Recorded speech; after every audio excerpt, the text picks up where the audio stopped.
The March for Australia website says that the outrage was over anti-Australia narrative and cultural risks that had been prevailing across the streets in the country.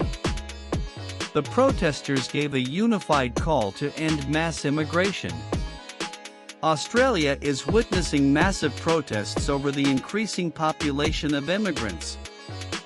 Thousands of Australians took part in protests held in several parts of Australia on Sunday, including Sydney, Melbourne, Brisbane, Canberra, Adelaide, and Perth.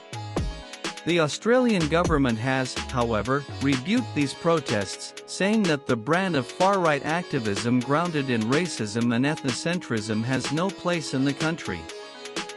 The March for Australia website says that the outrage was over anti-Australia narrative and cultural risks that had been prevailing across the streets in the country.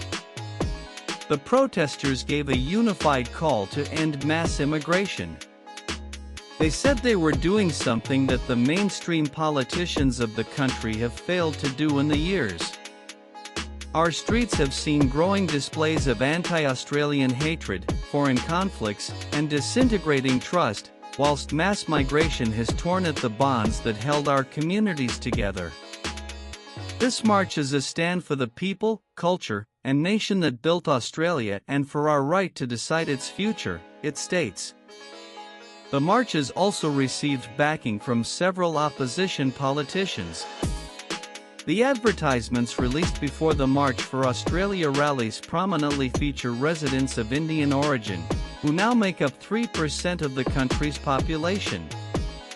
Promotional material released on Facebook before the event mentioned Indians, whose numbers have doubled from 2013 to 2023, reaching approximately 845,800 according to census data.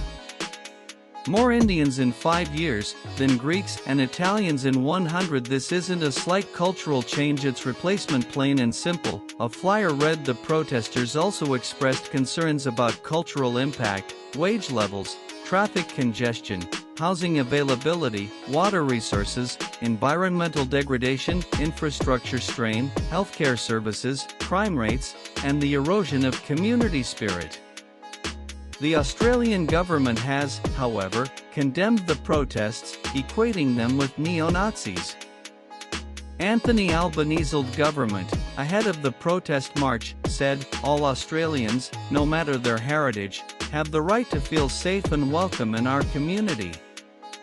There is no place in our country for people who seek to divide and undermine our social cohesion." Nothing could be less Australian, Tony Burke, Australian Minister for Home Affairs, said.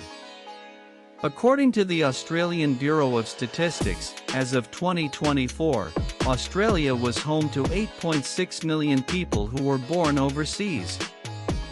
The largest groups among them came from England, India, China, and New Zealand. Of these, the number of individuals born in India showed the most significant growth since 2014.